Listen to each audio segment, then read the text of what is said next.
Good morning students, welcome to our channel GIS Study World. So our today's topic is some natural phenomenon. Okay, so in this topic basically we have to understand, we have to read about two phenomena. Okay, the first one is lightning and the second one is earthquake. Okay, so lightning is occurred due to charges. Okay, so before going to discuss about lightning, let's try to understand what are charges.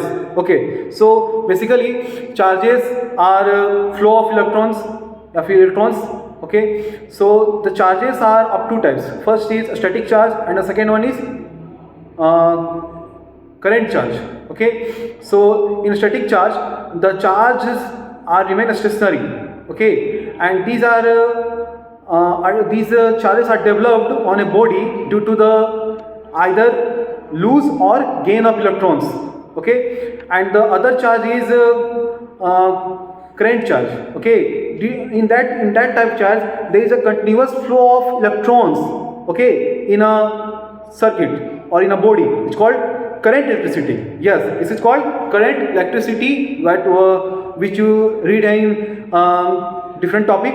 Okay, but in this topic you have to discuss charge in a static charge. Okay, and that charge is developed on a body due to the gaining or losing of electrons. Okay, first of all try to understand that any substance is electrically neutral.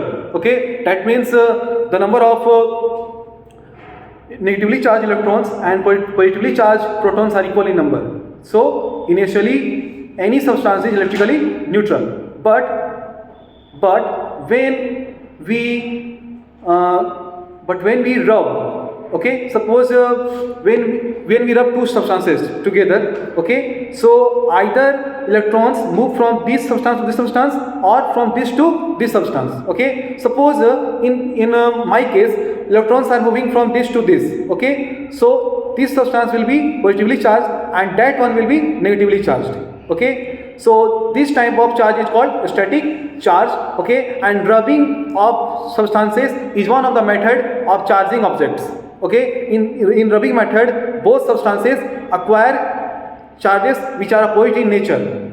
Okay, but their magnitude is same. Okay, so next is for example you can take if you rub glass rod and silk cloth together, glass rod will be positively charged. Okay, because it loses electrons during rubbing. Okay, and second case is that when you rub a plastic straw with wool, okay, the plastic straw will be negatively charged because during rubbing it get electrons from the wool.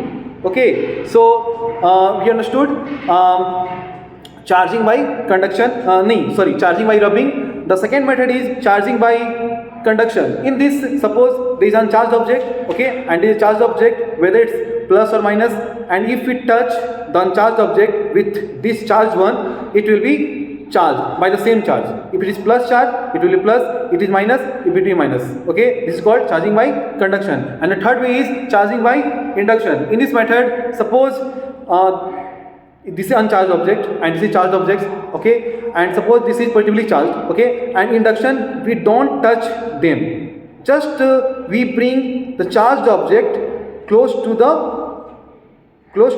uncharged object. Okay, so in this method the uncharged object develop opposite charge. Suppose this is positive charge and this is no charge. Okay, and we are bringing it closer. What will happen? This end will develop negative charge. Okay, so these are the three methods of charging an object. Now we will start studying what is lightning. Okay, so during lightning, what happens is that due to motion, relative motion between droplets of water and air currents, a charge is developed in the clouds. Okay, and the nature of charge is such that at the lower portion of cloud it is negative charge and at the upper portion of the cloud it is positive charge. Okay, and you know that this charge induces a charge on the earth. Okay, by charging by induction, and earth becomes positively charged. Okay, so what happened that between the cloud and the earth, okay, what is present is there? Air. Okay, and in the initial phase air acts as a insulator, but when the charge, accumulation of charge is more, that means so high, then this air loses its insulating property and the charge gets meet to the ground, and which is called electric discharge, and which we know simply called lightning. Okay, and which is seen in the bright flash of light.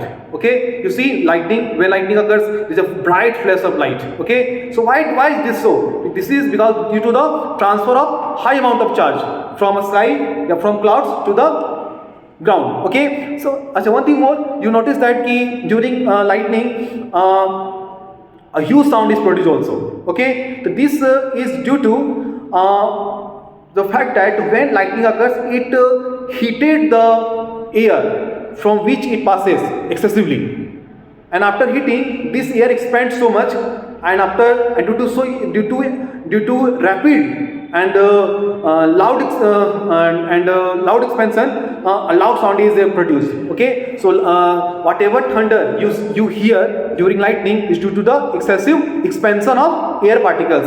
Okay, due to excessive heating. Okay, and you also know that the light of the sound of thunder you receive after few seconds after lightning, because lightning reaches you with the speed of light, but the thunder reaches you with the speed of sound, and since the speed of light is so much high than sound, so you see lightning first and thunder after this. Okay, now we will try to discuss